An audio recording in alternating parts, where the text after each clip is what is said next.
Welcome to this episode of the Keto Vegan. I am Rach. I am your host. In today's episode, I am going to be talking about something that's very important to me, veganism. Bet you can't believe that. If today's topic interests you, then please subscribe and follow. If you want to make contact or reach out, my contact details are in the show notes underneath this episode. So please feel free. Feedback is always appreciated. And if you've got any ideas or want me to do an episode on anything in particular, let me know. I'd love to hear your ideas. This episode, then, what's it about?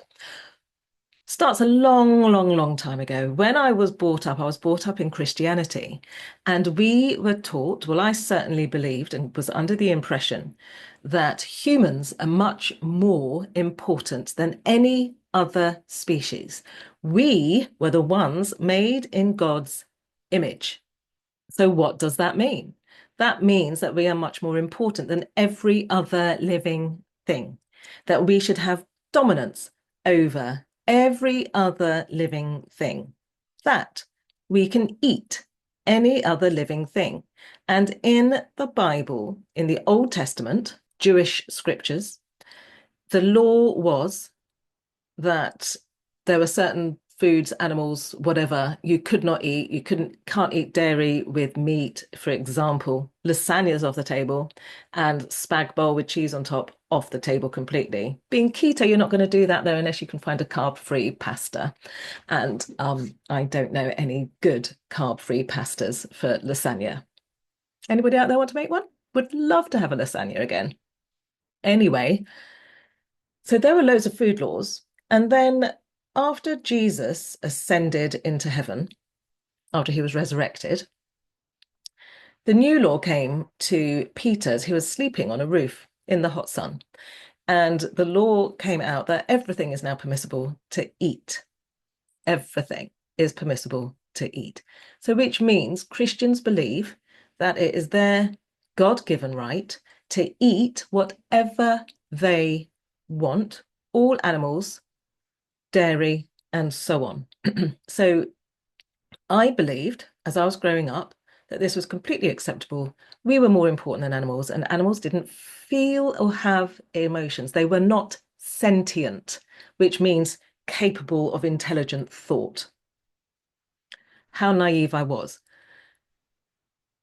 But over the past 20 years, 15 to 20 years, and teaching, actually, maybe even longer than that, when I was teaching secondary school, I used to teach religious studies, and some of that was about animal rights, about God-given determination, that kind of thing.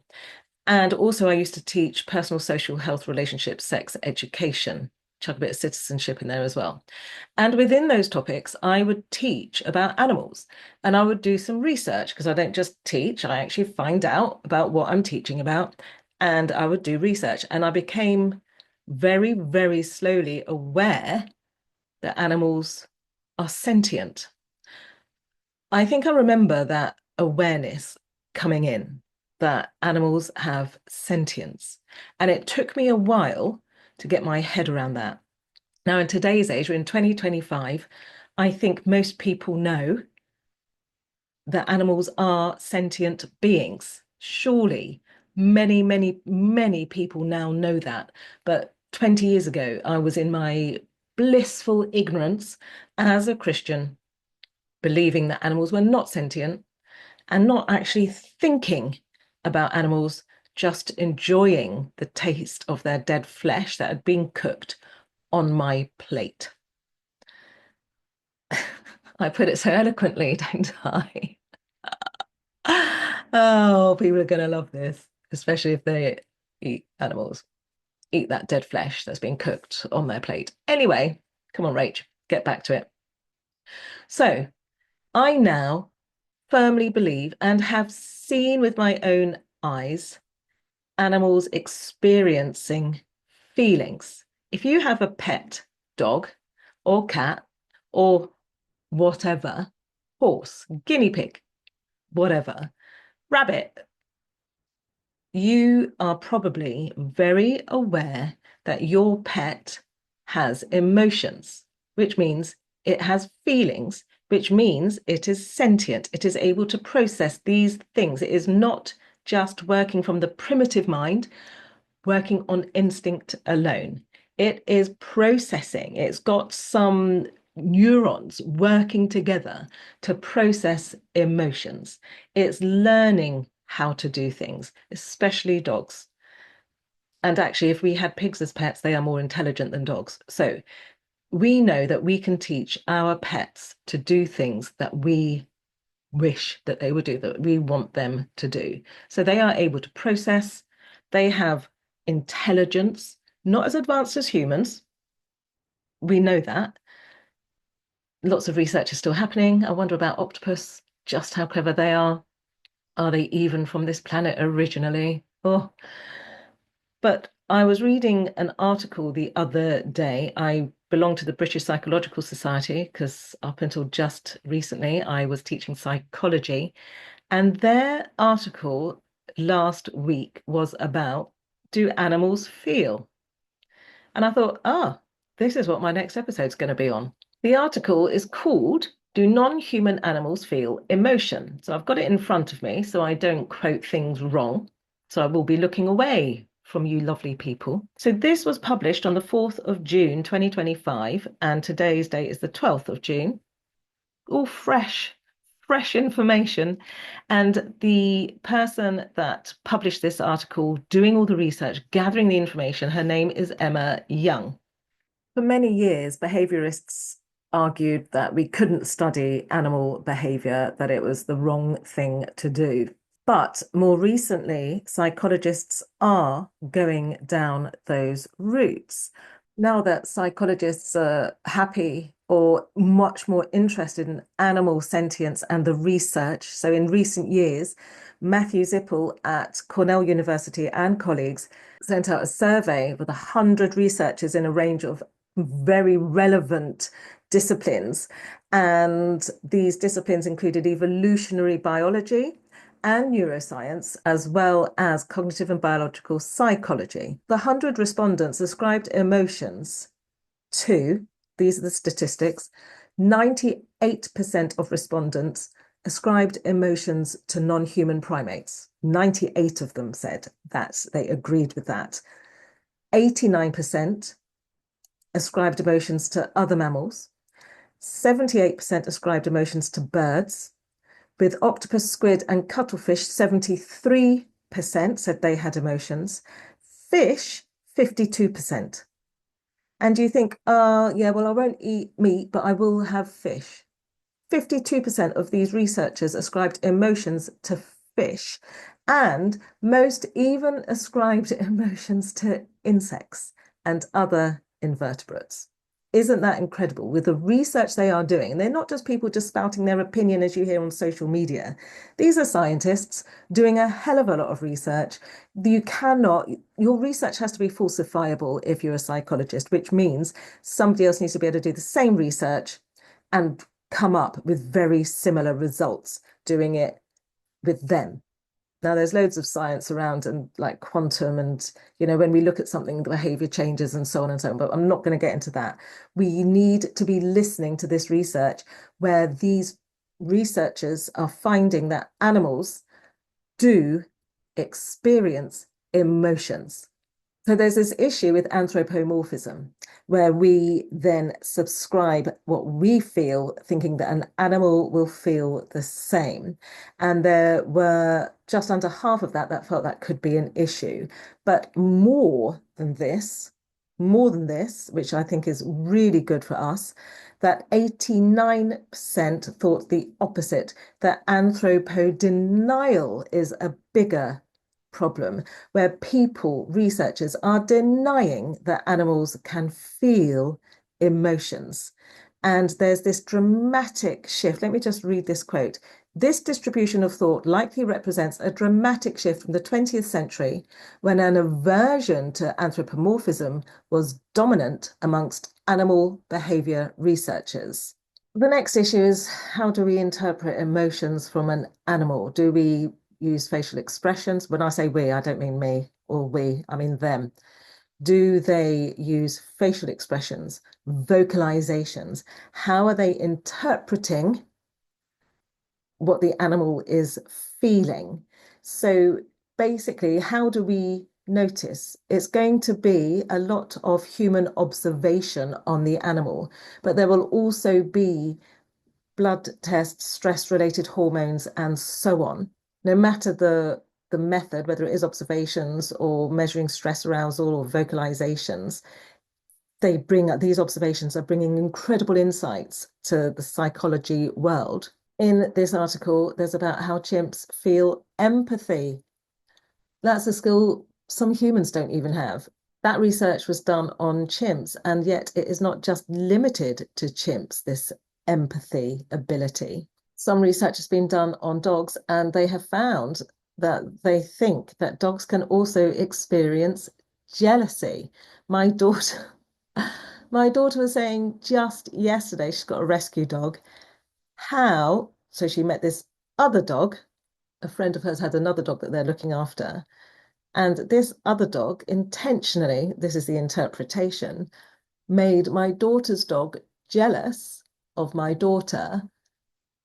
And my daughter's dog did seem to be quite put out that this other dog was paying a lot of attention to my daughter. So my daughter had to do a lot of behavior modification around that. Now that's all interpretation, but I'm sure if you've got a dog and it has displayed jealousy, you will have no doubt that what I'm saying is accurate. What about cries of emotion? We know children cry and whine when they're upset.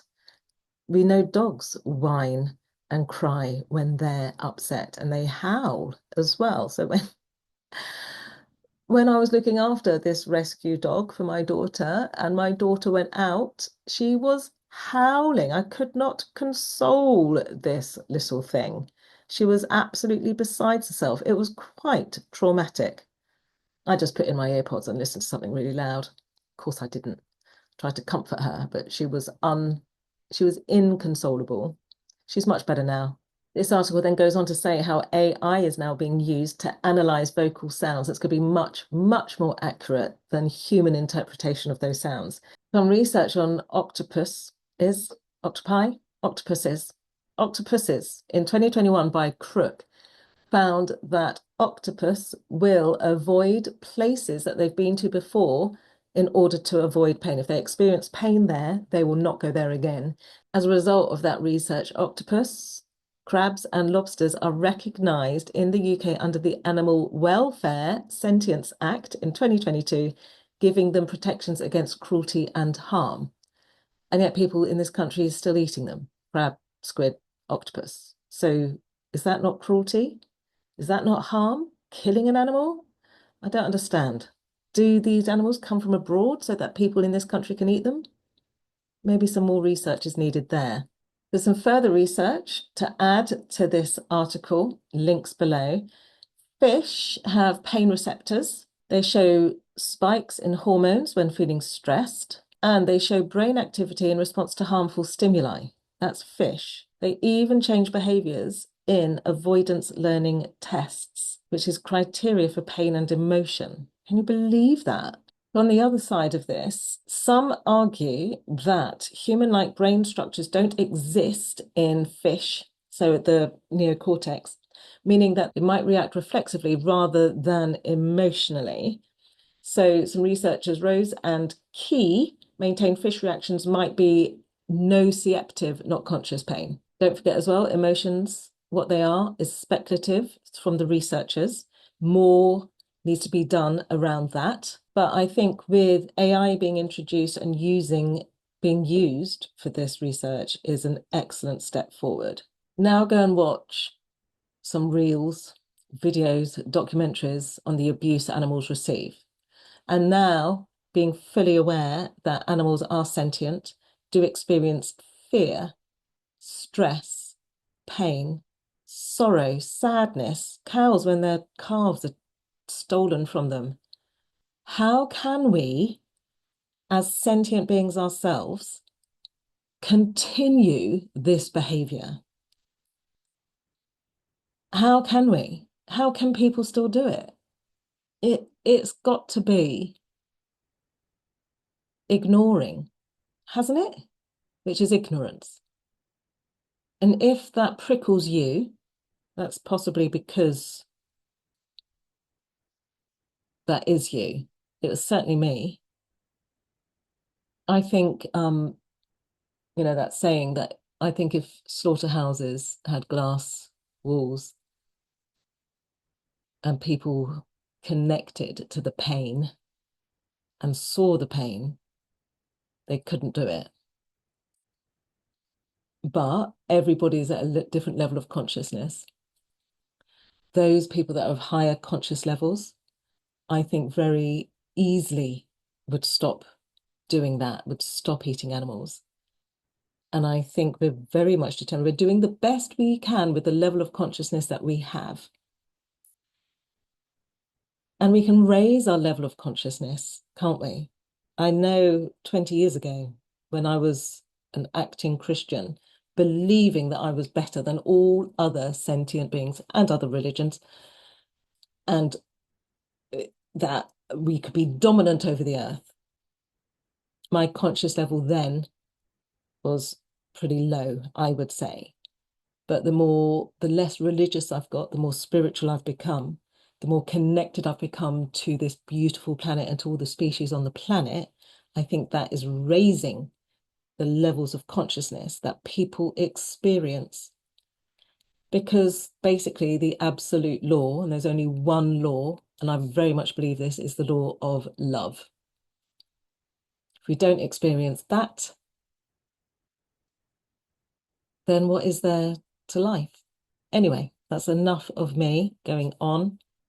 So do take those things on board. Have a look at this article. I've just touched on a few little bits. And within the article, there are other links to other articles. And below the article, there are links to other connected articles. You could then go on an article search for a nice long time, better than looking at reels. If you found this helpful in building your arguments for why you are vegan, then save the links, think about it again, and subscribe and follow. I am going to do future episodes on the practicalities around being keto and vegan, what to do, supplements, how to plan, and so on. This is a next few lots of episodes that are coming up. I'm going to be putting together nice, clear structure about how to do this. And then I'm going to build a program around that you can subscribe to. But that's going to be coming not immediately. I've got a lot of work to do on that, a lot of building it and creating it so that it is really, really helpful. Hope you enjoyed this. Oh, just before I go, if you want to make a difference to the situation in Palestine, we need to start not supporting Israel in any form or the products that come out of Israel. Redefined comes out of Israel. Don't buy it. Even if it's half price at Ocado or anywhere, stop buying Redefined protein. I know they're really good.